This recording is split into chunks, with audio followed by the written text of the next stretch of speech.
In any city, in any country, go to any mental institution or halfway house you can get yourself to. When you reach the front desk, ask to visit someone who calls himself.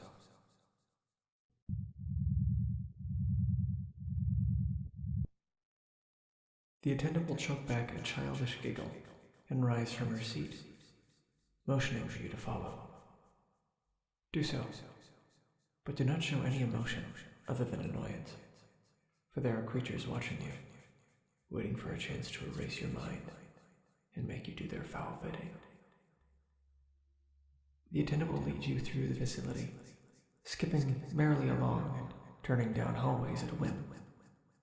Do not bother trying to remember the path, for it will soon be irrelevant. After what will feel like hours of walking, she will turn into an empty room and halt abruptly, announcing that you have arrived. Follow her in and shut the door firmly, then move aside. She will wait, rocking gingerly on her heels, and bounce towards the door, opening it with little more than a grin. Through the door there will be a lush meadow, teeming with vibrancy and life. Follow your guide through the frame, and stop when she does. She will then glance around nervously, and lean towards you with apprehension in her eyes. She will speak a single whimsical word, then depart, leaving through the door and closing it. You must make sure not to forget that word. Walk forward with rigid, stoic paces, keeping an angry visage upon your features. The guardians here know you do not belong, but will be too afraid to strike. For now. Continue walking until you reach a ring of flowers and step inside it. They will all wilt suddenly, with the exception of one small portion. Go in that direction, and that direction only. For 44 paces, and stop. Turn to your right, and walk another 44 paces. When you stop for a second time, turn completely around. You should be in a dense, verdant forest. If you are not, then the guardians have mustered their courage, and no power in this place will try to save you. When you arrive, immediately take 3 steps backward. You should come to rest against a large tree. Vines and branches will snake over your body and hold you there. But do not struggle. No matter how tightly they constrict, you must not show your pain. Keep glaring forward, lest the tree decide to crush you on itself. When the growth stops, several children will burst from the bushes, laughing and playing, oblivious to your presence, and form a ring around the tree. As they begin to dance around it, they will sing in pleasant voices a silly children's song, making the trees around them shudder with laughter. Whatever you do, do not speak or soften your face, but wait until the children pause and sit to catch their breath. One of them will finally notice you and ask what you're doing there. Tell them that you wish to see Father, and they will gasp as one. Should they begin to giggle, then your death will arrive soon, by creatures which no words could ever describe.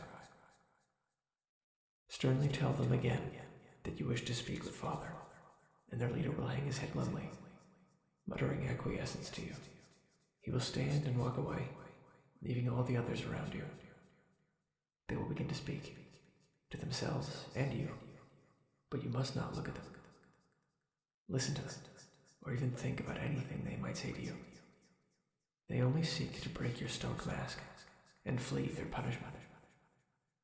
If their words should ever cease, then growl at them. Stop pouting about it and enjoy yourselves. You must sound as menacing as possible, and they will resume talking. No one knows what happens if they remain silent. When the other child finally arrives, he will sit back down, and a tall, wizened figure will emerge from the thicket.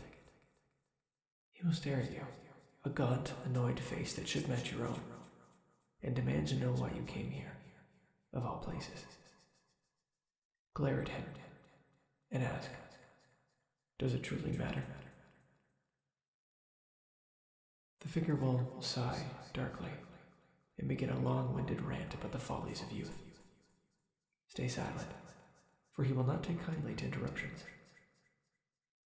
When he finally winds down, he will ask again why you are here. Ask him, what were they before this? The old man's eyes will flash with understanding, and he will sit on a nearby stone and begin to speak. He will tell you in every possible detail what they were in a time before time, when there was still a shred of goodness within where they kept. He will explain with a heavy voice the calmer times, and tell you of the events that sparked their fall. Every slight, every delusion, every crushed dream will be laid bare by his words. As the old man speaks, the lush green around you will give way to blackened, dead soil, rotting trees, and foul, half-rotting vegetation. Do not change your expression, and hold your gaze on the old man. The story will end with, see what they have done to my children. The small figures that sat around you will now be festering corpses, all eyeing you with gleams of sadness in their putrescent faces, begging for release. They will all stand and trot towards you, with their father telling you that their hunger must be sated. Now, in your loudest voice, scream the word you were told when you arrived. Should you have forgotten or mispronounce it in any way, then you will spend the rest of eternity as the dead children's meal. Speak it correctly, and they should all fall to the ground, clutching their ears shut, and the constricting briars from the tree will shatter.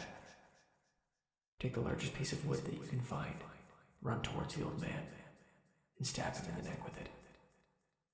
As he chokes in his own blood, he will hold a single rose aloft. Take it from his hand, as darkness will surround you, forcing you to choke and die like him. When your lungs feel as though they shall burst, you will find yourself at the door to the place you call home, gasping for air and clutching the flower in your clammy hand. That rose is Object 87 of 538, Forlorn Remembrance. It stands for the purity that once was, and never shall be, again.